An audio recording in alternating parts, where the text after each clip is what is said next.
What's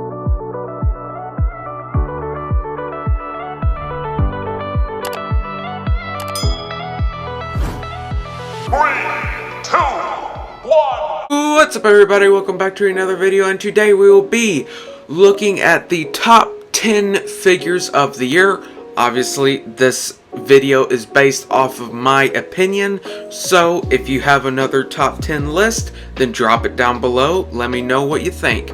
But without further ado, let's get into the video. Number 10 is going to be Hasbro Star Wars The Black Series Chrysanthemum. And it's not that this figure is a bad figure. I really love the look of the figure. His weathering on his armor is very nice. I love all the paints that have gone into him, especially the blue tip of the gun on the barrel of the gun right there. I just really love how this figure looks. At number 9 is the Super 7 Ultimates Meta Mutant, and this figure looks amazing. It looks just like what Metaluda looked like in the film, and I just really love all the paint. It poses so much better than its Diamond Select counterpart. Coming in at number 8 is the Hasbro Star Wars Black Series Target exclusive 2-pack Cobb Vanth and Cad Bane. And it isn't so much that it's Cobb Vanth that is the figure of the year. The figure of the year in the top 10 is Cad Bane here, and I just had to include basically Cad Bane's accessory. No, I'm not going to say that because I like Cobb Vanth in the movie.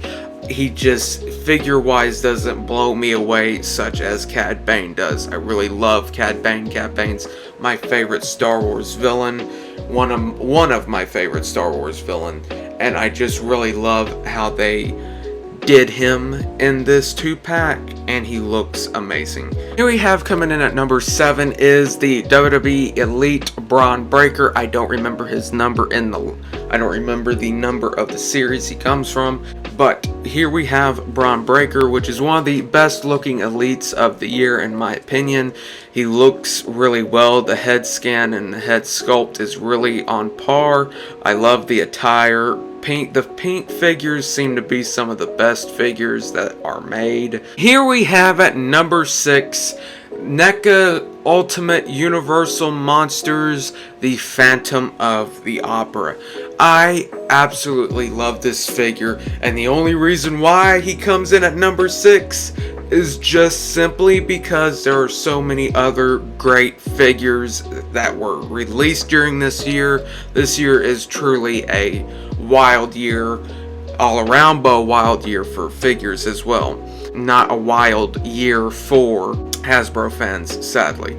But we have the Phantom of the Opera is number 6, and it's not even because it's a bad figure.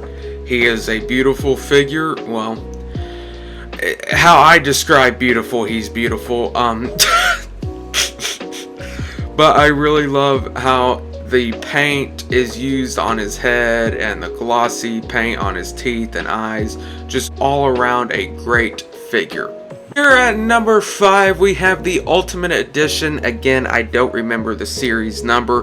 Razer Ramone, and this Ultimate Edition is one of the top figures of the year. RIP to the bad guy.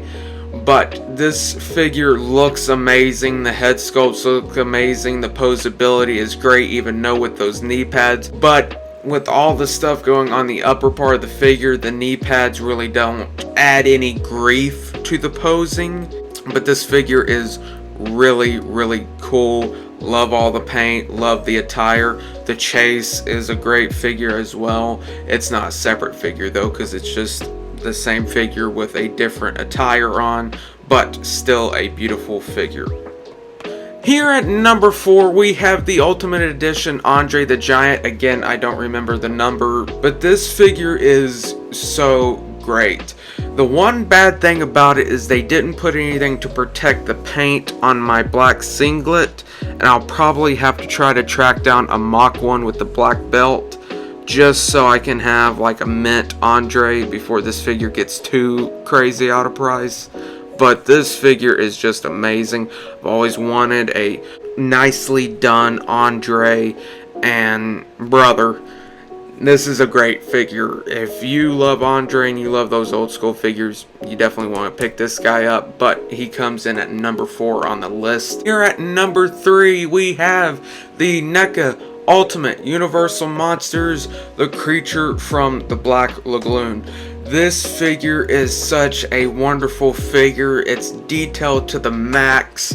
It is a beautiful rendition of the figure, and it is a figure that I've wanted in toy form, so I can hold it in my hands, pose it any way I want it, and you can basically do this with this figure. There is really no gripes that I have about this figure. Here we have at number 2 is the WWE Mattel Coliseum 2-pack.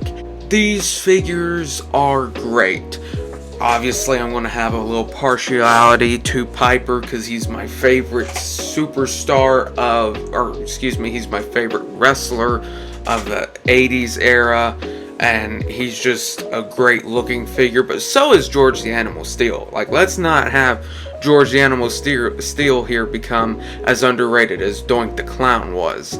This figure is a top-notch figure as well. He's got the drop-down hip system, which makes him a better figure because you know that this figure would have stiff legs, but he doesn't, thanks to that drop-down hip mechanic. Here are the honorable mentions, and I'll just go through them real quick. We have the Super 7 Ultimates Toxic Crusader dude here, and I forgot this guy's name.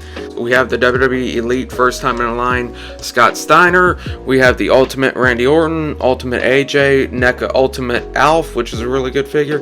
WWE Ultimate Bret Hart, and the TMNT 2-pack Mighty Hog and Rhino Man, I believe. And these are the honorable mentions, and they are spectacular figures that you do need to get, but there is just one figure that had to capture number 1 above all the rest. And finally, here at number 1, we have the NECA Ultimate Universal Monsters Dracula figure, and this figure is hands down the best figure of the year. That's why I have him at number 1. The head sculpts are immaculate. I said it at the beginning of the year when I reviewed this figure that this figure is a contender for this. And in my opinion, I think he is the figure of the year. So that is my top 10 figures of the year. I hope you all really enjoyed this video, and if you did, please show your likeage of this video by clicking the like button down below. And if you enjoy my overall content, then please hit the subscribe button and ring that notification bell when you want to get notified for when I next make a video. I hope you all have a lovely day or night whenever you're watching this, and I'll see you in the next video. Bye.